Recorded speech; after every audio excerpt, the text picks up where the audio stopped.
ایک رات سلطان نور الدین زنگی رحمۃ اللہ علیہ نے عشاء کی نماز ادا کی اور سو گئے کہ اچانک اٹھ بیٹھے اور نم آنکھوں سے فرمانے لگے کہ میرے ہوتے ہوئے میرے آقا دو جہاں صلی اللہ علیہ وآلہ وسلم کو کون ستا رہا ہے۔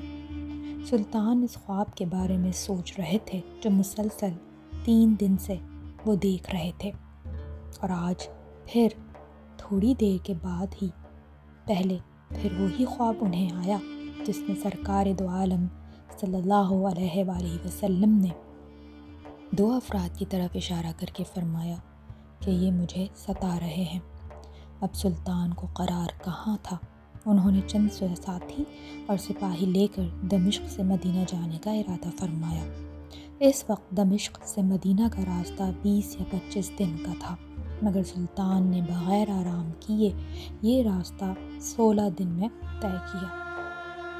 مدینہ پہنچ کر آپ نے مدینہ آنے اور جانے کے تمام راستے بند کروا دیے اور تمام خاص و عام کو اپنے ساتھ کھانے پر بلایا۔ اب لوگ آ رہے تھے اور جا رہے تھے، آپ ہر چہرہ دیکھتے مگر آپ کو وہ 2 چہرے نظر نہ آئے۔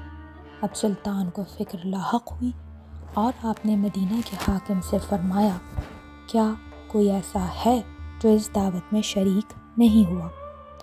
جواب ملا کہ مدینہ میں رہنے والوں میں سے تو کوئی نہیں، مگر 2 مغربی زائرین ہیں جو روضہ رسول صلی اللہ علیہ وآلہ وسلم کے قریب ایک مکان میں رہتے ہیں، تمام دن عبادت کرتے ہیں اور شام کو جنت البقیع میں لوگوں کو پانی پلایا کرتے ہیں، جو عرصہ دراز سے مدینہ منورہ میں مقیم ہے۔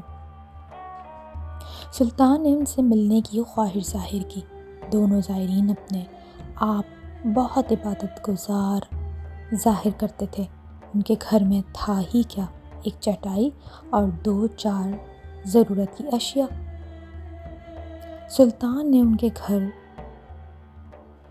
تشریف لے کے گئے اور ان کے جب کمرے میں داخل ہوئے تو انہوں نے چٹائی کے نیچے غیر معمولی حرکت محسوس کی۔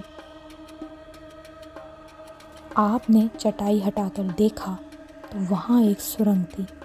سلطان نے اپنے ایک سپاہی کو سرنگ میں اترنے کا حکم دیا۔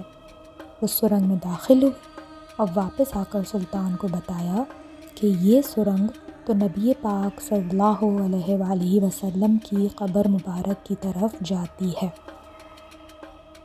یہ سن کر سلطان کے چہرے پر غض و غضب کی کیفیت طاری ہو گئی۔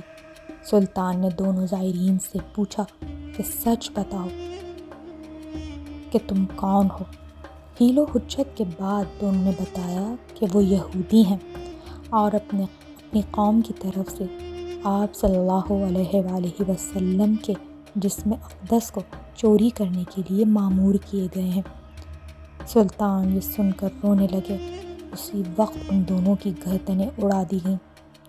سلطان روتے جاتے تھے اور فرماتے جاتے تھے کہ میرا نصیب کہ پوری دنیا میں سے اس خدمت کے لیے اس غلام کو چنا گیا۔ اس ناپاک سازش کے بعد ضروری تھا کہ ایسی تمام سازشوں کا ہمیشہ کے لیے خاتمہ کیا جائے۔ سلطان نے مہمان بلائے اور قبر اقدس کے چاروں طرف خندق کھودنے کا حکم دیا، یہاں تک کہ پانی نکل آئے۔ سلطان کے حکم سے اس خندق میں پگھلا ہوا سیسا بھر دیا۔ سبحان اللہ۔ بعض کے نزدیک سلطان کو سرنگ میں داخل ہو کر قبر انور پر حاضر ہو کر قدمین شریفین کو چومنے کی سعادت بھی نصیب ہوئی تھی۔ سبحان اللہ العظیم۔ اللہ پاک ہمارے دل میں اپنی اور اپنے رسول محمد مصطفیٰ صلی اللہ علیہ وآلہ وسلم کی محبت کوٹ کوٹ کر بھر دے، اور قیامت کے دن پیارے نبی صلی اللہ علیہ وآلہ وسلم کی شفاعت نصیب فرما اور ان کے دست مبارک سے حوض کوثر پینا نصیب فرمانا۔ آمین ثم آمین یا رب العالمین۔